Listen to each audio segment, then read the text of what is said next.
దేవుని పరిశుద్ధ నామ స్తోత్రములు. ప్రభువైన యేసుక్రీస్తు నామములో మీ అందరికీ శుభములు తెలియజేస్తున్నాం. యేసయ్య ఆశీర్వాద కృపా సన్నిధిని ఈ కార్యక్రమానికి మీరు అందరూ విచ్చేసినందుకై ప్రభువైన యేసుక్రీస్తు నామములో మిమ్మల్ని అందరినీ ప్రేమతో ఆహ్వానిస్తున్నాను. దేవునికి స్తోత్రం. మరి ఎంతమంది అయితే మాకు ఈ పరిచర్యలో మరి కనెక్ట్ అయి ఉన్నారో మీ అందరి కొరకు నేను ప్రతిరోజు ప్రార్థన చేస్తున్నాను. దేవునికి స్తోత్రం. ఈ దినమున దేవుడు మనకు ఏర్పరిచిన అంశము పరిశుద్ధ పర్వతమును ఎక్కువారు ఎవరు? పరిశుద్ధ పర్వతము ఎక్కువారు ఎవరు? దేవుని వాక్యములో నుండి మనం గమనించినట్లయితే ప్రభునందు ప్రియమైన దేవుని పిల్లారా, మరి మొదటి వచనములో 15వ కీర్తనలో మొదటి వచనములో యెహోవా నీ గుడారములో అతిథిగా ఉండదగిన వారెవరు? నీ పరిశుద్ధ పర్వతం మీద నివసింపదగిన వారెవరు? దేవునికి స్తోత్రం. మనము దేవుని కృప ద్వారా జీవిస్తున్నాం. ఈ లోకములో మనం బ్రతుకుతున్నామంటే అది కేవలము దేవుని కృప. ఆయుష్ను ఆరోగ్యమును దేవుడు ఇచ్చి ఉన్నాడు. గత కాలంలో మరి ప్రపంచవ్యాప్తంగా ఒక భయంకరమైన కరోనా అనే ఒక భయంకరమైన వైరస్ వలన, ఆ వ్యాధి వలన కొన్ని కోట్ల మంది చనిపోయారు. మన దేశంలోనూ ప్రపంచ దేశాల్లో కొన్ని కోట్ల మంది చనిపోయారు. ఆ సమయంలో దేవుడు కాపాడి ఉన్నాడు. ఇప్పటికి కూడా కొన్ని ప్రాంతాల్లో మరి సునామీ తుఫాన్ల వలన, వరదల వలన, భూకంపాల ద్వారా అనేకమైన ఉపద్రవాలు రావటం వలన ఆస్తి నష్టము, ప్రాణ నష్టం జరుగుతుంది. మరి ప్రకృతి వైపరీత్యాల వలన అనేక మంది చనిపోతున్నారు. మనము వార్తల్లో వింటూ వస్తున్నాం. దీన్ని బట్టి పరిశుద్ధమైన బైబిల్ గ్రంథం ఏం చెప్తుంది? దేవుడు వాక్యం ద్వారా దేవుడు ఏం మాట్లాడుతున్నాడు? నేను గమనించినట్లయితే 13వ అధ్యాయము 14వ వచనంలో నిలువరమైన పట్టణము మనకిక్కడ లేదు. దేవునికి స్తోత్రం. ఈ విషయాన్ని మనం మర్చిపోకూడదు. ఎప్పుడు రాబోయే పట్టణము ఒక ఉన్నతమైన పరిశుద్ధమైన పట్టణం. అది నూతన యెరూషలేము, సియోను నూతన యెరూషలేము అనే ఒక పరిశుద్ధమైన పర్వతము, పరిశుద్ధమైన పట్టణము కొరకు మనము ఎదురు చూస్తున్నాం. దేవునికి స్తోత్రం. ఈ విషయాన్ని ఇప్పుడు మర్చిపోకూడదు. మనము ఈ లోకములో ఎంత సంపాదించినా, ఎంత పెద్ద బిల్డింగ్ కట్టుకున్నా, ఎంత ఆస్తి ఉన్నా, ఒక రోజున ప్రతి మానవుడు విడిచిపెట్టి వెళ్ళిపోవాల్సిందే. బైబిల్ నుండి దేవుడు తన వాక్యము నుండి ఆయన మనతో మాట్లాడుచున్న ఒక అద్భుతమైన మాట ఏంటంటే, నిలువరమైన పట్టణము మనకి ఇక్కడ లేదు అనే విషయాన్ని పరిశుద్ధాత్మ దేవుడు జ్ఞాపకం చేస్తున్నాడు. దేవునికి స్తోత్రం. అయితే ఒక నూతన యెరూషలేము, ఒక పరిశుద్ధమైన పర్వతము, సియోను నూతన యెరూషలేము అనే పిలువబడుచున్న ఒక పరిశుద్ధమైన స్థలం అనేది రక్షణ పొందిన దేవుని బిడ్డలకు, యేసు ప్రభు నమ్మిన దేవుని బిడ్డలకు, యేసు ప్రభు యొక్క రక్తములో కడగబడిన దేవుని బిడ్డలకు, మారు మనసు పొందిన వారికి, బాప్తిసం తీసుకున్న వారికి ఒక ప్రత్యేకమైన జీవితము, ఒక పరిశుద్ధ జీవితము, దేవుని కొరకు జీవించే జనుల కొరకు దేవుడు ఒక స్థలమును ఏర్పరిచి ఉన్నాడు. హల్లెలూయా. కృత నిబంధన కాలములో పరిశుద్ధులకు దేవుడు ఏర్పరిచిన స్థలం ఏంటండి? సియోను యెరూషలేమును పరిశుద్ధ పర్వతము. దేవునికి స్తోత్రం. కీర్తన గ్రంథములో చూసినట్లయితే 61వ కీర్తన మనం గమనించినప్పుడు మరి 2వ వచనంలో 61వ కీర్తన 2వ వచనం. దేవునికి స్తోత్రం. నేను ఎక్కలేనంత ఎత్తైన కొండపైకి నన్ను ఎక్కించుము. దావీదు అంటున్నాడు, దేవా నా మొర ఆలకించుము, నా ప్రార్థనకు చెవియొగ్గము, నా ప్రాణము తల్లడిల్లగా భూదిగంతం నుండి నీకు మొరపెట్టుచున్నాను. నేను ఎక్కలేనంత ఎత్తైన కొండపైకి నన్ను ఎక్కించుము. హల్లెలూయా. దేవునికి స్తోత్రం. దావీదు చేస్తున్న ప్రార్థన చాలా అద్భుతమైన ప్రార్థన. ఎత్తైన కొండ దేనికి సూచనగా ఉందంటే ప్రార్థనకు సూచనగా ఉంది. ఒక సందర్భంలో యేసు ప్రభు యొక్క శిష్యులు 12 మంది ఉన్నారు. 12 మందిలో ఒక ముగ్గురిని ఏర్పరచుకొని, నేను ఒక ఎత్తైన కొండ మీదకి వెళ్ళబోతున్నాను, మీరు నాతో వస్తారా అని చెప్పగానే ఆ 12 మందిలో పేతురు, యోహాను, యాకోబు ఆ ముగ్గురు వారు ప్రభువుతో వెళ్ళినట్లుగా మనం చూస్తున్నాం. ఆ కొండను ఏమని పిలుస్తామంటే రూపాంతరపు కొండ అనేసి పిలువబడుతుంది. దేవునికి స్తోత్రం. ఈ ప్రపంచంలో అనేక పెద్ద పెద్ద కొండలు ఉన్నాయి, ఎత్తైన శిఖరాలు ఉన్నాయి. ఎవరెస్ట్ శిఖరం అనేది అంటారు. దేవునికి స్తోత్రం. సీనాయి కొండ ఉంది, హరరాతు కొండ ఉంది, గొల్గోతా కొండ ఉంది. అనేకమైన పెద్ద పెద్ద గుట్టలు, పెద్ద పెద్ద కొండలు ఉన్నాయి. అయితే యేసు ప్రభువారు ఆయన జీవించిన దినాల్లో అయితే పేతురు, యోహాను, యాకోబుని ఎంటబెట్టుకొని ఒక ఎత్తైన కొండ మీదకి వెళ్ళగానే వారు రూపాంతరం చెందారు. అంటే యేసు ప్రభువులో అడుగుల్లో అడుగు వేసుకుంటూ ప్రభువారు ముందు వెళ్తుంటే పేతురు, యోహాను, యాకోబు ముగ్గురు కూడా ప్రభువుని వెంబడిస్తూ వెళ్తున్నారండి. ఆ ఎత్తైన కొండ మీదకి వెళ్ళిన తర్వాత దేవుని మహిమ వారిని ఆవరించింది. అవును, దేవుని కృప వారిని ఆవరించింది. దేవుని యొక్క ప్రభావం వారిని ఆవరించింది. ఆకాశం తెరవబడి వారు అక్కడ ప్రార్థనలో ఉన్నప్పుడు పైనుండి ఒక స్వరం వినపడుతుంది. ఇదిగో ఈయన నా ప్రియకుమారుడు, ఈయన యందు నేను ఆనందిస్తున్నాను, ఈయన మాట వినండి. ఎవరైతే ప్రభువుని వెంబడిస్తారో, ఏ కుటుంబం అయితే ప్రభు యొక్క సన్నిధిలో జీవిస్తారో, ఎవరైతే దేవుని సన్నిధిలో ప్రార్థన చేస్తారో వారిని దేవుడు దర్శించి ఆయన ప్రత్యక్షతను, ఆయన స్వరాన్ని, ఆయన యొక్క గొప్ప కార్యాలను వారి ద్వారా దేవుడు చేయబోతున్నాడు. దేవునికి స్తోత్రం.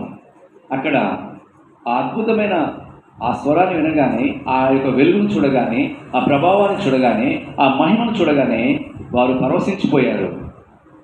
పేతురు ఏమంటున్నాడు తెలుసా అండి? పేతురు, యోహాను, యాకోబు ముగ్గురు ప్రభుతో ఉన్నారు. సీమోను పేతురు అంటున్నాడు, ప్రభువా ఈ ప్లేస్ చాలా బాగుంది, ఇక్కడ వాతావరణం చాలా బాగుంది, 3 పర్ణశాలలు కట్టుకొని ఇక్కడే ఉండిపోదాం మనం అని చెప్తున్నాడు. దేవునికి స్తోత్రం. ఆ సమయంలో పాత నిబంధన భక్తులు కూడా అక్కడ కనబడినట్లుగా మనం చూస్తున్నాం. మోషే వారు పాత నిబంధన భక్తులు అక్కడ కనబడినట్లుగా మనం చూస్తున్నాం. దేవునికి స్తోత్రం. ఏలియా. దేవుని బిడ్డలారా, మన ప్రయాణంలో, మన జీవితంలో ఒక ఆత్మీయ ప్రయాణంలో ఉన్నాం. ఆత్మీయ ప్రయాణంలో ఉన్న మనము ఆయన కృప ద్వారా మనం జీవించాలి. ఆయన అభిషేకం ద్వారా మనం జీవించాలి. ఆయన పరిశుద్ధాత్మక నడిపింపు ద్వారా జీవించినప్పుడు మన ద్వారా ఈ లోకానికి దేవుడు తన కార్యాలు జరిగించబోతున్నాడు. మనం ఇక్కడ గమనించినట్లయితే దేవునికి స్తోత్రం. అయితే దావీదుకి దేవుడు సియోన్ అనే ఆ పరిశుద్ధ స్థలానికి వెళ్ళడానికి అవకాశం దేవుడు ఇవ్వలేదు. పాత నిబంధన భక్తులు కాదు, కానీ క్రొత్త నిబంధన భక్తులకే దేవుడు ఏర్పరిచాడు. అయితే దావీదు తన జీవితంలో ఒక మాట అంటున్నాడండి. 84వ కీర్తన 10వ వచనంలో, 84వ కీర్తన 10వ వచనం మనం గమనిస్తున్నాం.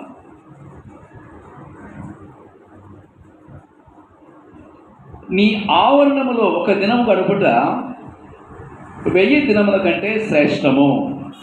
భక్తిహీనుల గుడారంలో నివసించడం కంటే నా దేవుని మందిర ద్వారమునొద్ద నాకు ఇష్టము. హల్లెలూయా. దావీదు అంటున్నాడు, నీ మందిరములో ఒక దినము గడుపుట 1000 దినముల కంటే శ్రేష్టము. ప్రతి విశ్వాసి, ప్రతి సేవకుడు, ప్రతి దేవుని బిడ్డ ఒక శ్రేష్టమైన సంఘానికి, సమాజానికి, లోకానికి ఒక శ్రేష్టమైన ఆశీర్వాదకరమైన జీవితం చేయాలని దేవుని యొక్క ఉన్నతమైన ఉద్దేశమైనది. హల్లెలూయా. భక్తిహీన గుడారములో నివసించడం కంటే, భక్తిహీన గుడారాలు అంటే ఏంటండి? త్రాగుబోతులు, తిరుగుబోతులు, పాపులు, ఏంటండి? దేవునికి వ్యతిరేకమైన జీవించే వారందరి జీవితాలు ఎలా ఉంటాయంటే, భక్తిహీనుల గుడారాల్లో దేవుడు ఉండడు. ఏంటండి? భక్తిహీనంగా ఎవరైతే జీవిస్తారో, దేవుని భయం లేకుండా ఎవరైతే బతుకుతారో, దేవుని యొక్క చిత్తములో జీవించకుండా ఎవరైతే వారి ఇష్టానుసారంగా జీవిస్తారో, ఆ యొక్క గుడారాలు, ఆ ఇంటి వారు చెల్లా చెదరైపోతారు. కారణం ఏంటంటే వారిలో ఏమి లేదు? భక్తి లేదు, విశ్వాసం లేదు, పరిశుద్ధత లేదు, ప్రార్థన జీవితం లేదు. భక్తి గల గుడారాల్లో ఏముంటాయంటే ఫ్యామిలీ ప్రేయర్స్ ఉంటాయి, కుటుంబ ప్రార్థన ఉంటుంది, వ్యక్తిగతమైన ప్రార్థన ఉంటుంది, దేవుని యొక్క వాక్య ధ్యానం ఉంటుంది, పరిశుద్ధాత్మ క్రమం ఉంటుంది, ఉపవాస ప్రార్థన ఉంటుంది, ఆల్ నైట్ ప్రేయర్లో పాల్గొంటారు. సంఘ ఆరాధనలో ఆదివారము రక్షణ పొందిన సంఘములో ఆరాధన చేస్తారు. దేవుని యొక్క సన్నిధిలో పొందిన మేలులు, స్వస్థతలు జ్ఞాపకం చేసుకొని ప్రభుని మహిమపరుస్తారు. దావీదు ఏమంటున్నాడంటే, దేవుని బిడ్డలారా, ఆ యొక్క సమయంలో దేవునికి స్తోత్రం. నా దేవుని మందిర ద్వారం నొద్దనుంటే నాకు ఇష్టం. అంటే ఒక పర్వతము ఎక్కాలనే ఆలోచన కలిగి ఉన్నాడు దావీదు. దేవునికి స్తోత్రం. కానీ అక్కడ గమనించాల్సిన సత్యం ఏంటంటే, దావీదు అంటున్నాడు, ఒక ద్వారపాలకుడిగా, అంటే దేవుని మందిరం దగ్గర ఏంటంటే ఒక ద్వారపాలకుడిగా, వాచ్మెన్గా ఉంటే అయినా దయచేయ ప్రభాని దేవుని సందులో విజ్ఞాపన చేస్తున్నాడు. దేవునికి స్తోత్రం. ఒక ఉన్నతమైన ఉద్దేశమును దేవుడు బయలుపరుస్తున్నాడు. ఒక సీయోను అనే స్థలం అనేది ఉంది. నూతనమైన పరిశుద్ధమైన స్థలం అనేది మనం చేరవలసి ఉన్నది.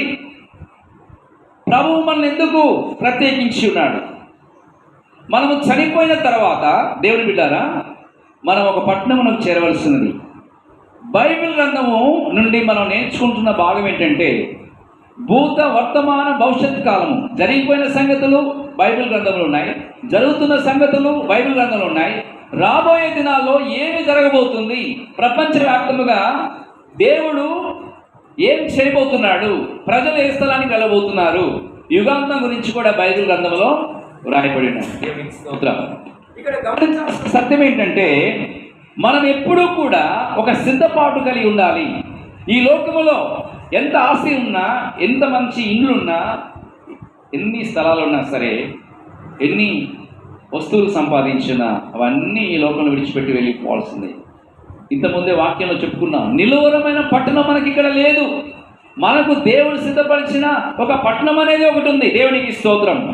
అయితే ఆ పట్టణము కొరకు మనము ఎప్పుడు కూడా ఎదురు చూస్తూ ఉండాలి. ఆయన రాకడ కొరకు ఎదురు చూస్తుండాలి. యోహాను సువార్త 14వ అధ్యాయము 2వ వచనంలో గమనించినట్లయితే, యోహాను సువార్త గమనించండి, 14వ అధ్యాయము 2వ వచనములో, నా తండ్రి ఇంటి అనేకమైన నివాసములు కలవు, లేని ఎల్ల మీతో చెప్పుదును, మీకు స్థలము సిద్ధపరచ వెళ్ళుచున్నాను. నేను వెళ్ళి మీకు స్థలము సిద్ధపరచినట్లయితే, సిద్ధపరచిన నేను స్థలములో మీరు ఉండులాగా మరలా వచ్చి మిమ్మల్ని నా యొద్ద ఉంటకు మిమ్మల్ని తీసుకుని పోదును. ఇది దేవుడు మనకి ఇచ్చిన వాగ్దానం. దేవునికి స్తోత్రం. ఈ వాగ్దానము మనం నమ్మి, ఆ వాగ్దానము ప్రకారంగా మనము ఆయన రాజ్యం కొరకు మనం సిద్ధపడాలి. దేవునికి స్తోత్రం. ఒక క్రైస్తవుడుగా జీవించడం మంచిదే. మరి దేవుని సంఘానికి వచ్చి కానుకలు చెల్లించడం, దశంభాగాలు ఇవ్వటం, దేవుని తృప్తిపరచడం మంచిదే. కానీ మనకొక దేవుడు ఒక ప్రత్యేకమైన ప్రణాళిక వేస్తాడు. దేవుడు మన కొరకు సిద్ధపరిచిన ఒక స్థలం అనేది ఉంది. అది ఒక మహిమగల స్థలం, ఒక ఉన్నతమైన స్థలం. గమనించండి, సియోను పర్వతం అనేది ఒకటి ఉంది.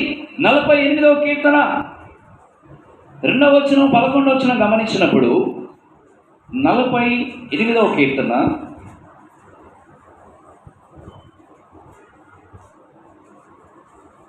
8వ కీర్తన 2వ వచనం చదువుకుందాం. ఉత్తర దిక్కున మహారాజు పట్టణమైన సియోను పర్వతము రమ్యమైన ఎత్తుగల చోటు నుంచబడి సర్వభూమికి సంతోషకరముగా ఉన్నది. హల్లెలూయా. దేవునికి స్తోత్రం. ఒక మహారాజు గల పట్టణం సియోను పర్వతం, అది ఒక పరిశుద్ధ స్థలము. సియోను అనేది దేవుడు నివాసము చేయ స్థలము. నూతన యెరూషలేము అనే ఒక పరిశుద్ధ పర్వతం అనేది ఒకటి ఉంది. దేవుని పిల్లారా, దేవుని యొక్క వాక్యములోని మనం గమనించినట్లయితే 11వ వచనములో, నీ న్యాయములను బట్టి సియోను పర్వతము సంతోషించునుగాక, యూదా కుమార్తెలు ఆనందించుదురుగాక. యూదా కుమార్తెలు అంటే అర్థం ఏంటంటే, యూదా వంశమునకు చెందిన దేవుని బిడ్డలు ఎప్పుడు వారు దేవుని స్తుతించు వారిగా ఉంటారు, ఆరాధన చేయవారిగా ఉంటారు. ఎప్పుడు దేవుని యొక్క పాటలు పాడుచు, దేవునికి స్తుతియాగం చెల్లిస్తూ, దేవుని యొక్క సన్నిధిలో సంతోషించే బిడ్డలుగా ఉంటారు. అయితే సియోను పర్వతము సంతోషించునుగా. మనమందరము కూడా ఒక సియోను పర్వతముగా, ఒక నూతన యెరూషలేము అనే ఒక పరిశుద్ధ పట్టణముగా దేవుడు మనను రూపాంతరం చెందబోతున్నాం. దేవునికి స్తోత్రం.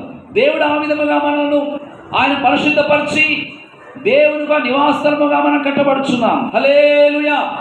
మన జీవితంలో, ఈ లోకములో అనేకమైన కష్టాలు, శోధనలు, వ్యాధులు, నిందలు, ఆర్థిక ఇబ్బందులు, అవమానాలు, బలహీనతలు అప్పుడప్పుడు మనకు వస్తూ ఉంటాయి. వాటిని బట్టి మనం కృంగిపోవద్దు.